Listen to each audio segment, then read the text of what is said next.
ASMR back with some poppin' ASMR. In tonight's video, I was thinking and I decided that I wanted to do another episode of talking about something, but I didn't know what to talk about. So I was thinking, and it's almost Halloween, and I don't really know the origins of Halloween. So I found an article, and I'm going to read to you the ancient origins of Halloween, ancient tradition, how it came to be. So if you enjoy these types of videos, be sure to like, comment, and subscribe. What video do you want to see next? Without further ado, let's get into the origins of Halloween. Halloween's origins date back to ancient Celtic festival of Samhain. The Celts, or Celts, C-E-T-S, who lived 2,000 years ago, mostly in the area that is now Ireland, the United Kingdom, and northern France, celebrated their new year on November 1st.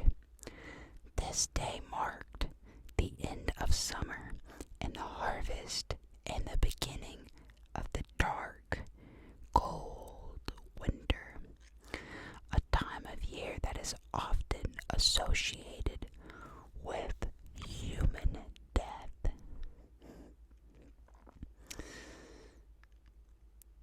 Celts or Celts, I'll call them Celts,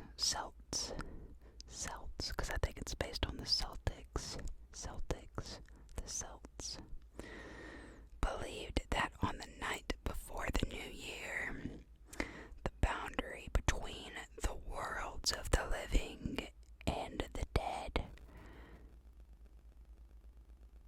became blurred.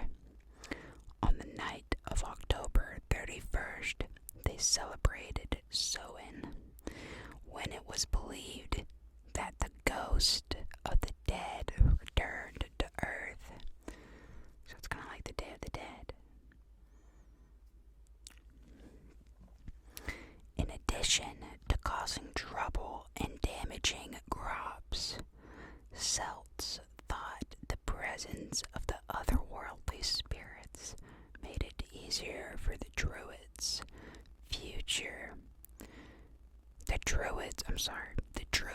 or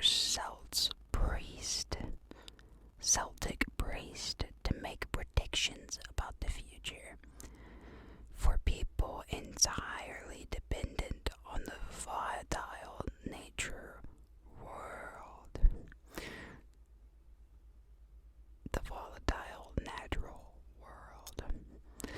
These prophecies were an important source of comfort during the long, dark winter. To commemorate the event, Druids built huge sacred bonfires where the people gathered to burn crops and animals as sacrifices to the Celtic deities.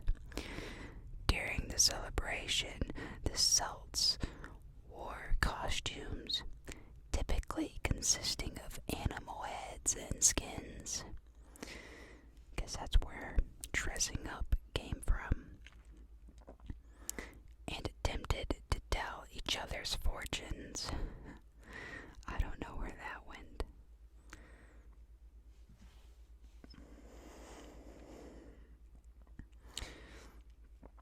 When the celebration was over, they relit their hearth fires, which they had extinguished earlier that evening, from the sacred bonfire to help protect them during the winter.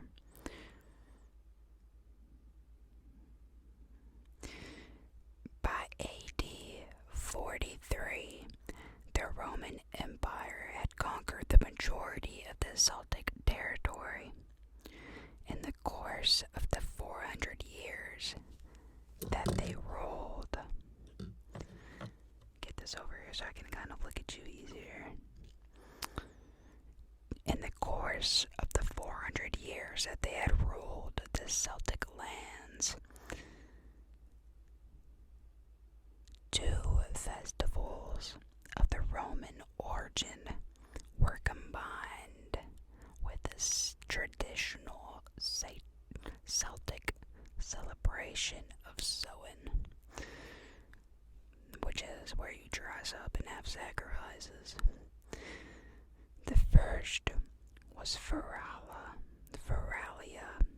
a day in late October when the Romans traditionally commemorated the passing of the dead. The second was a day to honor Pomona, the Roman goddess of fruit trees, and the symbol of Pomona is the apple. And the incorporation of the celebration into Samhain probably explains the tradition for popping for apples that is practiced today on Halloween. The first time I popped for apples was at a birthday party. We immediately hit a piñata after.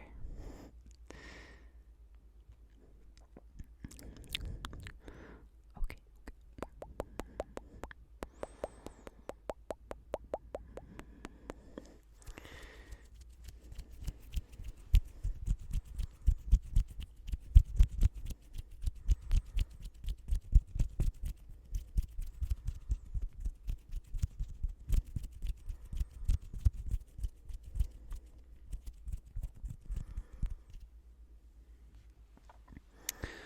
Okay, this is the history of a trick or treating.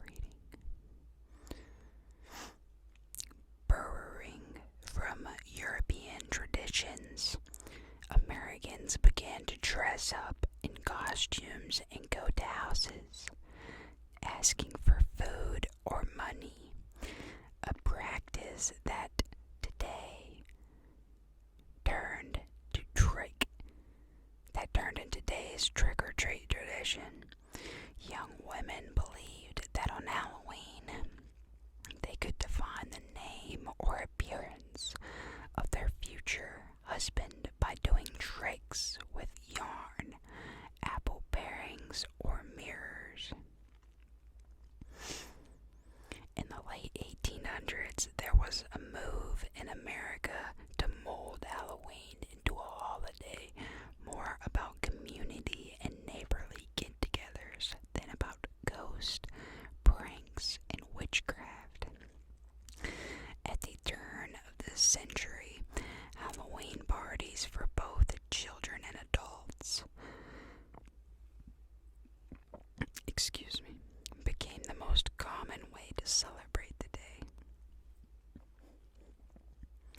Parties focused on games, foods of the season, and festive costumes. Parents were encouraged by newspapers and community leaders to take anything frightening or grotesque out of Halloween celebrations. Because of these efforts, Halloween lost most of its superstitious and religious overtones by the beginning